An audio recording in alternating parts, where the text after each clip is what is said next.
Let's talk about home prices right now. We started this off talking about the uncertainty and how in times of uncertainty, people follow the certain. I think maybe one of the biggest questions that there's uncertainty around is what's ahead for home prices. Many people are asking that. And when we get that question, we are really going to answer that with certainty or we're not. My goal over the next couple of minutes is to give you what experts are saying right now about those home prices and really to give you the best information we have right now relative to home prices.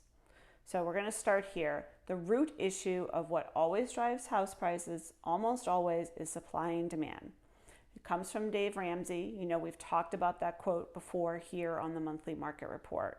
But no doubt what determines price in any category, and not just real estate, is supply and demand. Supply and demand in this country relative to real estate in the last few months is this graphic right here. The supply and demand ratio in real estate has changed very, very quickly. This is a measure of showings, which is going to be demand, and active listings, which is supply. Let me kind of back this up. The last couple of years during COVID, we saw a real estate market like we've never seen before. The meaning of home changed, interest rates dropped, and so many people said, now is the time we're going to buy a home because we need something different, or the needs of our family has changed dramatically. So what happened? Showings on the left, that's the demand side, went through the roof. This is where we saw pictures of lines of people lined up around homes and bidding wars, and all that was a tremendous amount of demand that was out in the markets. And what happened with listings? Listings dropped. We've seen sort of a record low amount of homes on the market at any one time, causing bidding wars and price escalations, all of those things. And what's happened, we literally have seen the inverse of that, which this graphic represents. Showings are down nationally right now, just over 12% on active listings that are up over 27%. That has not been the story of the last couple of years. That's an inflection point in our business. And I think most of us know that. I don't think I'm saying anything that anybody listening right now does not know. So the next piece of this around prices is the question, what are the experts saying? I'm going to give you kind of a full range of experts. I've got 4 quotes here that we'll go over. I think that kind of sums up the real estate market. I'll start here with Ivy Zelman, someone that we cover on the monthly market report. Ivy projects U.S. house prices will fall 4% in 2023 and then another 5% decline in 2024. A couple of things I'll say about that. First, Ivy projected home price depreciation this year, and we didn't see it. We haven't talked to Ivy. I don't know why she's calling for depreciation this year, but here's what I do know. When somebody like Ivy comes out and says home prices are going to depreciate 4% next year, they get all of the media attention. Now I'm going to stack our projections up with all the other experts that we follow, and we're going to look at that in comparison. But no doubt news like that dominates the real estate cycle. But there are people like Ivy saying, hey, home prices are going to depreciate. Let's hold that right there because I'll come back to it here in just a minute. George Ritu from Realtor.com, he says, not surprisingly, deals are not getting done with the sale of new and existing homes declining for over a half a year.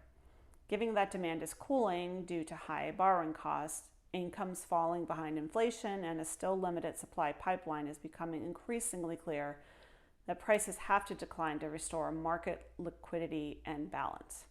Okay, so George is saying, hey, no doubt deals are slowing down. I think, anybody that's selling their home, anybody who's buying a home needs to understand the dynamics there and what's important to them. And he says it's become clear that prices have to decline. So let's continue this story. Third, Mark Fleming from First American. Well, the market's considered overvalued. You may need to adjust to the not so new reality of higher mortgage rates. Housing market fundamentals still support a moderation of annual house price appreciation rather than a sharp decline. We just talked about Ivy Zelman and then Realtor.com George. They're talking about the appreciation, and we have Mark Fleming from First American saying moderation and price appreciation.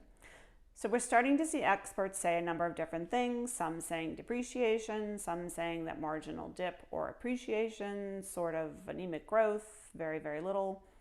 And we'll talk about that when we compare all of the projections here in just a minute. Last one here, John Paulson, hedge fund manager.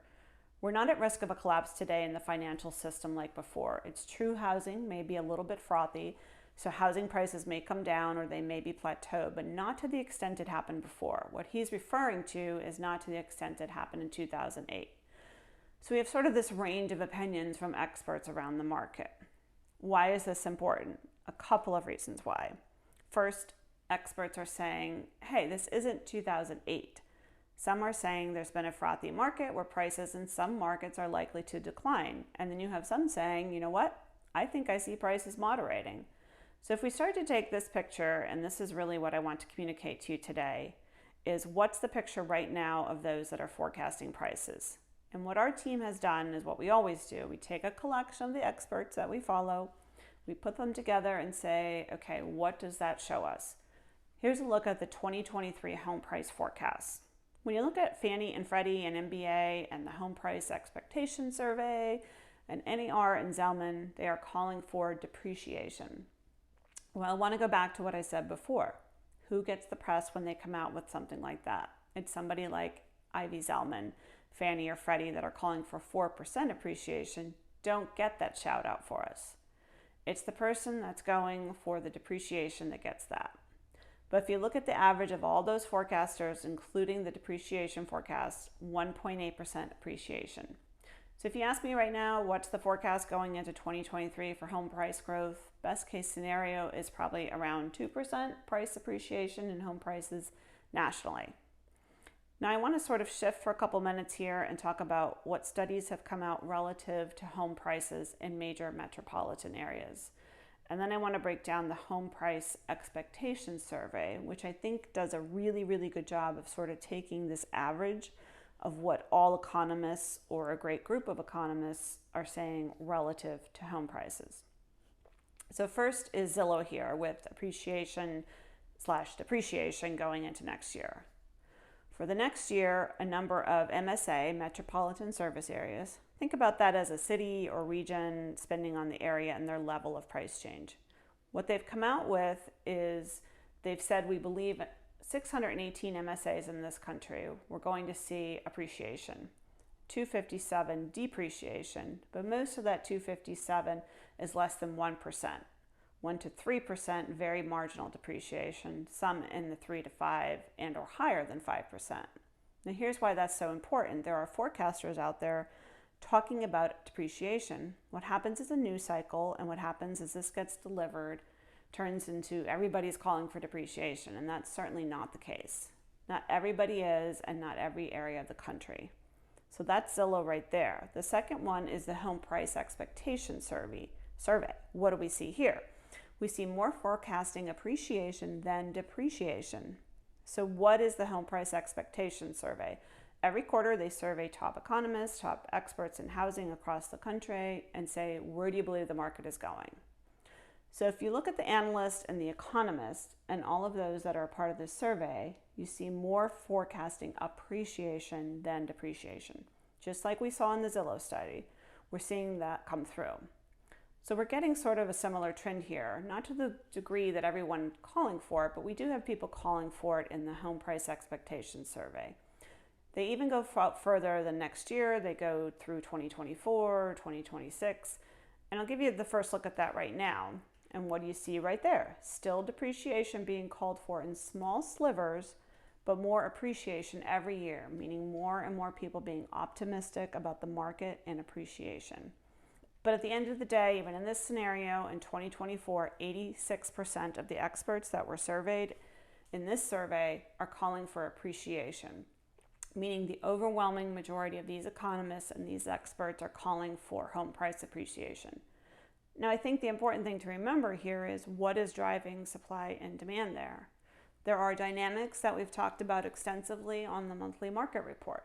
The dynamics of supply in this country and new builds coming to market, the reality that we're underbuilt in residential real estate, and the reality of demand, which is driven by the millennial generation right now reaching and moving through their peak home buying years, and largest generation behind them is the baby boomers that are creating a tremendous amount of demand for homes across the country.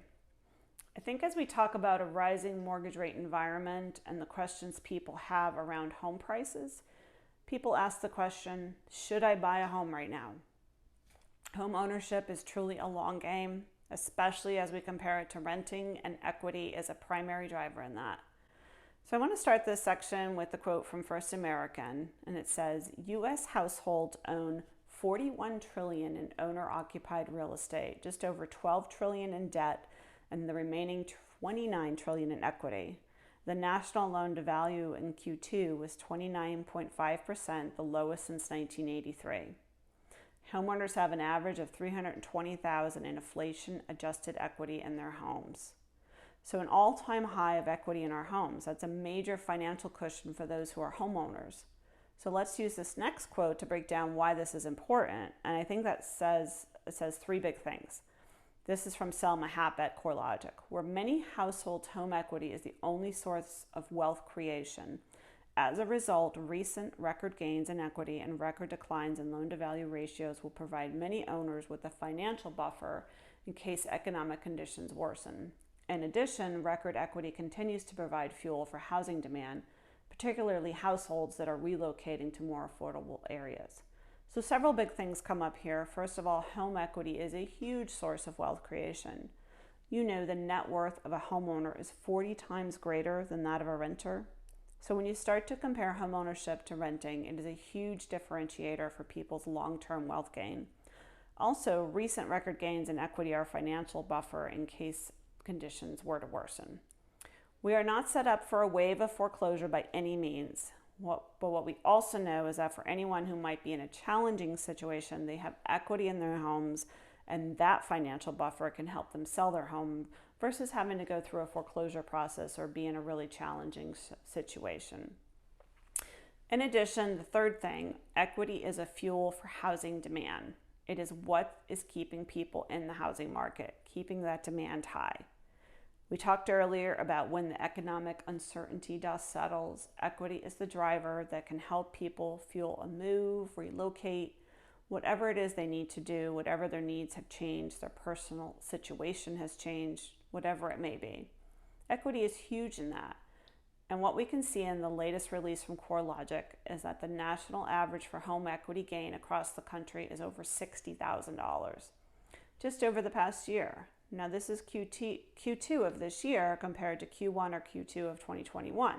So we know that it's a look back, and I hear you when you say a lot has changed since this data was released, but overall $60,000 is a significant gain.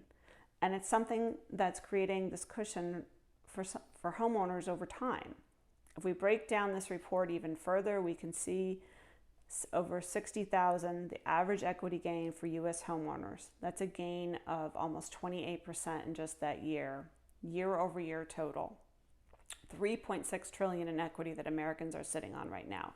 That's huge. And to double down on the overall gains, that quote in the bottom right-hand corner says the total average equity per borrower has now reached almost $300,000. That's the highest in the data series, very similar to what we saw before. And every institution looks at equity a little bit differently in how they calculate these metrics, but $300,000 for the average borrower, the average mortgage property, is pretty significant.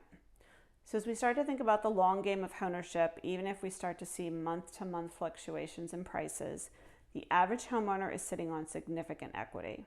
That can really change their situation, can change their life as people go through challenging times or they want to make changes. Equity is a huge driver. And if we look at the percent change in home prices over time, this is where it becomes the long game. As we start to talk about what's happened over the past 30 years, well, this is the percent change in home prices as of the second quarter, going all the way back to 1991. Look at Delaware with 196.1% gain over 30 years. So a 30-year look, the national average home prices have increased by 290%. That is massive. That is when we say home ownership is the long game.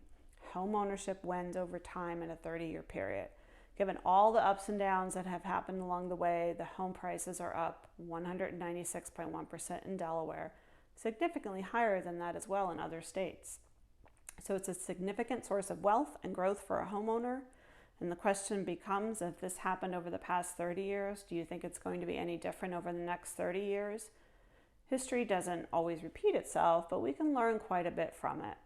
In over a 30-year period of time, home values have increased significantly. And the alternative to this, we've said it before, is rent.